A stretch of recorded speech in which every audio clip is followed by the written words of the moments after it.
好，第三部分的環球大亂線呢，我們要告訴觀眾朋友，過去呢，美國靠着它的拳頭夠大哦，以及在1戰、2戰吃到的紅利呢，在海洋經貿霸權上建立了一套它的這個所謂的美元安全協定，讓全世界都願意乖乖付保護費。但是這一場跟以色列一起攻打伊朗的決策呢，感覺有一點算錯算盤了。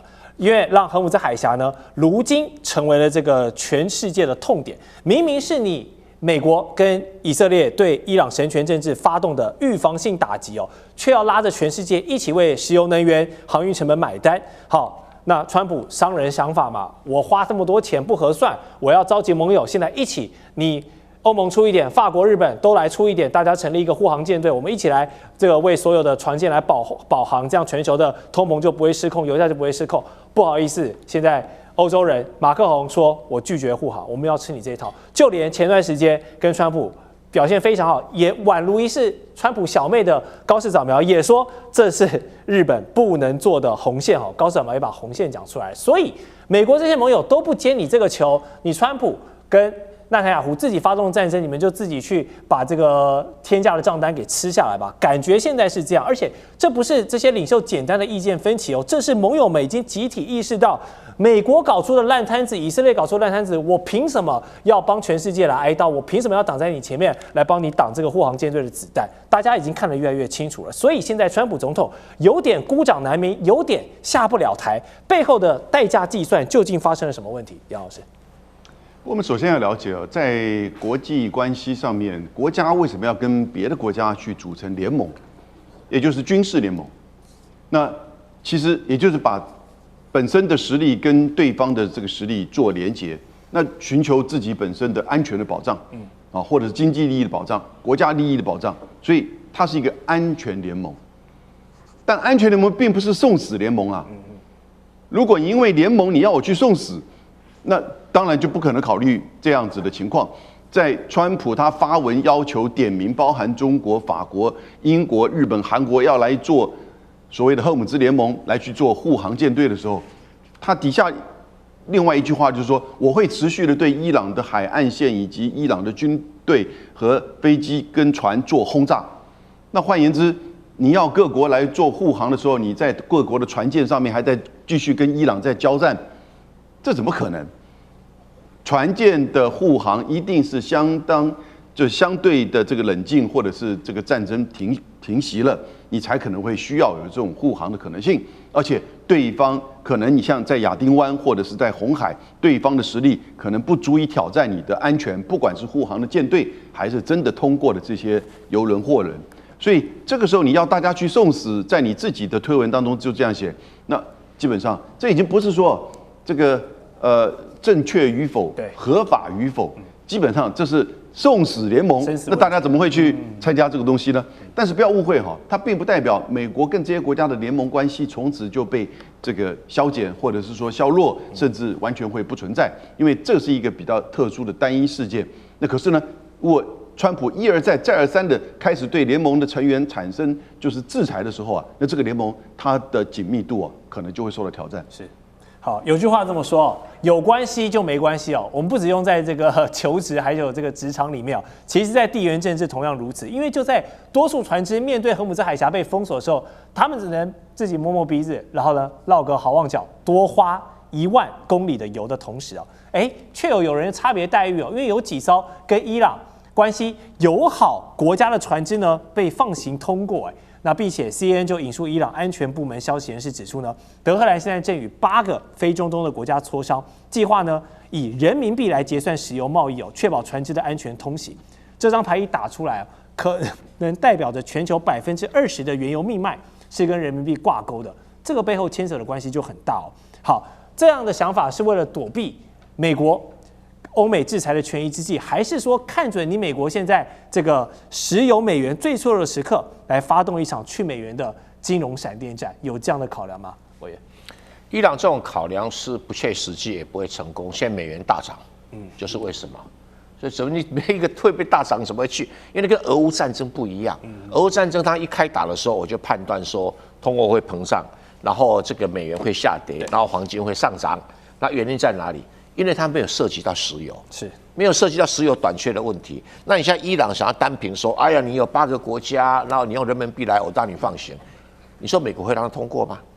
美國會在那邊不管這個事嗎？那是不可能的事。你不能把美國想象成善類，美國比誰都邪惡，招數多得不得了。你這樣想太單純了啦哈。現在不但去美元化不會成功，美元還會繼續在獨霸。現在全世界的貨幣除了人民幣還維持穩定以外，其他貨幣都對美元跌啊，而且是跌得一塌糊涂。日幣自己跌得一塌糊涂啊，所以高市長嘛講什麼都沒用啊。我最好笑的就是他，為什麼？他說台灣有事，就是日本的什麼事啊？結果啊，你不敢派兵去打伊朗，你敢派兵打解放軍？那這個人顯得有病語啊，吹牛皮而已嘛，這一下子就被露出底。那你真的不敢，你還能去美元化？不可能的事情嘛。現在大家發現說，要買石油還是要靠美元，啊。然後你說啊，中東國家你這全面收人民幣，問題是人民幣它的在中東國家的銀行數不多啊，你怎麼去處理這些龐大的交易呢？它本身都有混疊。不過在伊朗只是放消息了哈。對，因為你要知道，美國現在是有能力阻止油輪，尤其伊朗的油輪離開荷姆斯海峽。他只是不做，他不是做不到。你說他會不會做？你敢保證他不會做嗎？你說好人民币要通黨，不用美元不准出去，那你不是卡住了嗎？是对，所以這個只是一個心理戰的事。在講所謂石油美元最的時候，我看很多人談石油美元，他們可能都不知道什麼叫石油美元。石油美元有個特色，就是一定要美國用美元去跟阿拉伯國家買，阿拉伯國家收到了美元，那不能再叫石油美元。其他國家用美元去買的那一部分不叫石油美元。那為什麼？因為美國的資本市場同意阿拉伯國家拿到美元，可以回來到美國做各式各樣沒有限制的投資。但是大部分的國家，如果石油國家拿美元的話，去中國投資受限的，去歐洲投資也受限了。所以這種沒有受限，而且在美國市場上保證通行無虞的美元，才叫石油美元。那它的經濟效果跟其他效果是不一樣的哈。所以我特別跟大家解釋。那你說20%的原油，美國的計劃一定是這樣的啊。他的策略，他的模式如雲啊，讓它漲到150，看你們大家要不要參加來打仗啊？不然就繼續漲上去嘛。那你如果今天漲了1桶200塊，請問你日本要不要派兵過來打？他用這種方式逼你嘛。是，好，委員幫我們分析了這個過往石油跟美元高度綁定、高度結算的這個關係是很難被破解的。但是我們要繼續請教賴老師，為什麼在這個時候呢？開始放話，我們說有可能是混淆視聽哦，特別端出了人民幣這個角色。我們說好，如果不用美元的話，土耳其的里拉或者是歐元也都是選項。為什麼在這個時候端出了人民幣？這樣的背後的策略考量跟什麼關係？這個跟伊朗跟歐洲的國家的貿易幾乎都斷了嘛，當然不是零了，但是已經下降了很多。這個跟美國的制裁有關。對。所以歐元的使用這個部分裡面被限制住了。那里拉這種地區性的貨幣這個基本上來講不太能夠用。是。那日本也是因為跟隨着美國走啊，這種國際貨幣還有英鎊也是。所以對於伊朗來說，它目前來講唯一能使用的貨幣，那當然就是人民幣了。人民幣對他來講是最好用的一種貨幣。所以我想他要人民幣，這個是很重要的一個主要的態度。但是如果我們就一本賬來講，剛剛蔡委員講的是很有道理的。例如說，我們以去年來看，2025年，我們的進口跟出口大概都在24兆美元左右，就是說我們出口量大概是24兆買賣，進口也大概24兆多一點點。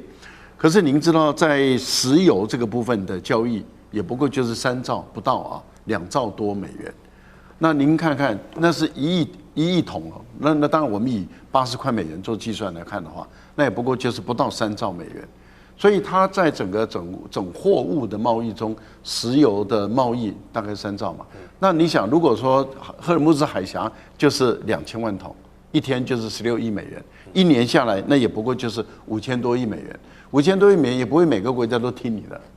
好，那在這個情形下的話，你想想看，折算到最後一天的交易額，從1年的交易額能夠用人民幣才多少錢？所以這個不會影響到人民幣說它馬上急速的這個國際化啊，馬上占世界份額有多少？是，這是我想這是客觀的現實。第二個，您認為封鎖會長達1年嗎？還是半年呢？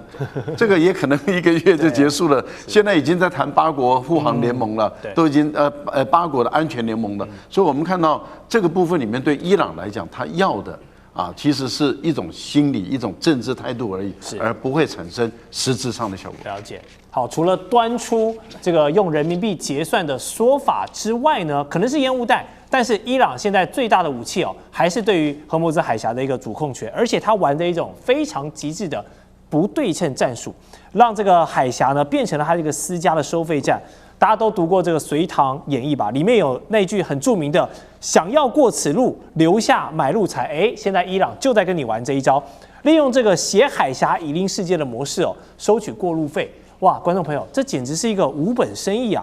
而且也給了全球一個很好的示範什麼示範？就是呢，過去大家想到美軍，哇，就是非常的強大，非常的這個壯大，大家都不敢惹他，你拳頭大，大家都要讓着你。但是伊朗這一次證明了，要抗衡美軍，不管我們這場戰爭要打多久，但是伊朗證實一件事情，並不是那麼不可能的。而且，不管你美軍有多少的先進武器裝備，伊朗它只要一個天然的地形優勢跟定制遊戲規則的魄力，就是現在我控制荷姆茲海峽，你不管要美元還是要人民幣什麼，我不管，反正現在規則是我制定的，因為我把控了這個交通要道，就能把這場仗繼續打下去。這個在戰術裡面跟兵家的一些推演裡面。將軍，你怎麼解釋？孫子兵法裡面第一篇《史記篇》就講了一句話：這個未戰而妙算勝者多這個妙算勝者，如果不勝的話，則得算少也何況無算乎？什麼叫做妙算？這個以現在的名詞來講，就叫做兵棋推演。那我們看到美軍每次在這邊CSIS 每次兵推好幾套的劇本。那試問一下，美國這次去攻打伊朗，他有沒有做過相關的兵棋推演？我認為沒有。那兵棋推演最重要的要推演出幾樣東西：第一個，開戰指導；第二個，整個全程作戰構想這個應付各種狀況狀況1、狀況2、狀況3，你用什麼這個要如何來做處置？最後你要有一個終戰指導。我覺得妙算所謂的開作戰會議，主要是要尋求這3個的一個共識當然，《孫子兵法》講得很清楚，就是你就算是在兵棋推演過程之中你得到一個萬全方案，你都不見得能夠打勝仗，只是說勝率比較高而已那這次川普去攻打伊朗，我認為是完全沒有經過任何一個兵棋推演或者作戰計劃。難道連我們都看得出來荷姆茲海峽的重要性？那你美軍你不曉得嗎？你戰前有沒有任何對荷姆茲海峽的這種這個確保它暢通的計劃？完全沒有，所以他就貿然就開戰第二個，我們看美軍從開戰到現在為止，他是邊打邊修正。剛開始他認為用一艘航母戰鬥群就可以威懾伊朗，就後來發現一艘航母不夠，再加派一艘福特號來，加派一艘福特來不夠認為要地面部隊。剛開始说庫德說我們不參加然後完了以後美軍是82空降師，然後緊接着是現在的31這個快反部隊要過去。所以你整個全程看下來，我覺得美軍這次的打仗真的是應了一句話也是孫子兵法講的話，叫做這個將不可運而興師，就是川普是完全個人憑一時的喜怒，他就去打了這場仗。但是整個五角大廈到現在為止沒有相關的因應措施。但是我特別要講一句很遺憾的一件事情，美軍不是沒有能打仗的將領，但是美軍這些能打仗的將領都被赫格塞斯幹掉了。那時候他為了說你們太棒了，就把他們幹掉了。所以現在美軍來講的話，真的能夠這個提出爭言的這個將領已經不多了。是。好，謝謝酈將軍結合《孫子兵法》這個中國人的古智慧來分析現在這個美軍尷尬的局勢。好，下一段節目呢，我們就要把目光從荷姆茲海峽拉回到台灣海峡，我們要探討兩岸局勢。解放軍2027年攻台的可能性現在正在大幅下降嗎？為什麼？我們待會告訴你。地緣政治、美中之爭、戰略價值、強權崛起、小國生存。現在與未來，洞悉事件走向，掌握世界脈動，全球觀點，盡在環球大戰線。